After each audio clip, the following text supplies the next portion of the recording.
আমি পূর্বেই মেনশন করেছিলাম যে গত বছরে প্রাথমিক স্তরের বৃত্তি পরীক্ষাটি সরকারি শিক্ষার্থীদের জন্য নেওয়ার কথা ছিল, কিন্তু প্রাইভেট বেসরকারি অর্থাৎ কিন্ডারগার্টেন তাদেরকে সেখানে অন্তর্ভুক্তি করা হয়নি বিধায় একটি মামলা হয়েছিল এবং মামলার আদেশক্রমে এবং আমরাও ভেবেছি যে তাদেরকে বাদ দিয়ে তারা একই দেশের ছাত্রছাত্রী, সাংবিধানিক অধিকার তাদের রয়েছে, অতএব এটা বাদ দেওয়া যায় না। সেই চিন্তা থেকে আমরা সিদ্ধান্ত নিয়েছি যে আমরা কিন্ডারগার্টেনকেও ইনক্লুড করব।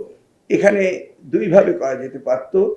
আমরা মন্ত্রণালয়ের মাননীয় প্রতিমন্ত্রী বসে আমরা সিদ্ধান্ত নিয়েছি একই দেশে একই শিক্ষা ব্যবস্থা, সেই কারণে আমরা একই প্রশ্নে আমরা এই বৃত্তি পরীক্ষাটি নেব। তবে সরকারি শিক্ষার্থীর সংখ্যা বেশি, সেই কারণে আমরা 80% বৃত্তি আমরা দিয়ে দেব সরকারি ছাত্রছাত্রীদের, আর 20% আমরা দিয়ে দেব বেসরকারি অর্থাৎ কিন্ডারগার্টেনের।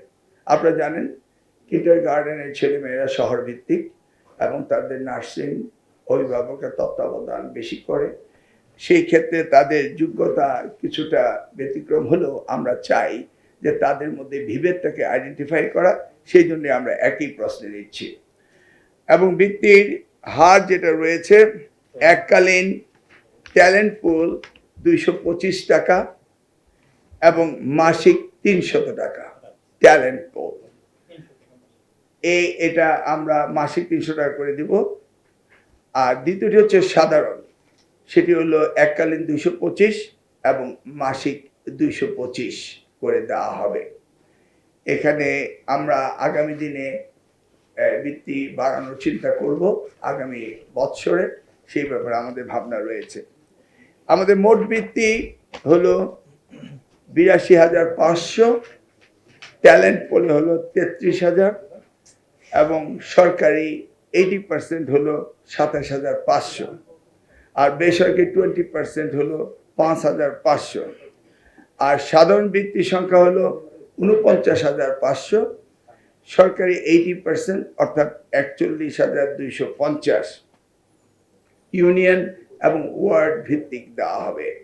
বেসরকারি 20% অর্থাৎ 8,250 উপজেলা ভিত্তিক দেওয়া হবে। প্রতি ইউনিয়ন ওয়ার্ডে 5টি, 2 জন বালক ও 2 জন বালিকা এবং বাকি একটি মেধায় হবে। বিদ্যালয়ের এটা তার দরকার নেই। এটি হচ্ছে আমাদের আপাতত এপ্রিল মাসের ফার্স্ট উইক অর্থাৎ আমাদের আগামী কোরবানি ঈদের আগেই আমরা প্রশ্নপত্র তৈরি করে এবং তাদেরকে পড়ালেখার সুযোগ দিয়ে গত বছরের বৃত্তি পরীক্ষাটি আমরা এই বছরে নিয়ে নেব। Next level, well done, side by side, free.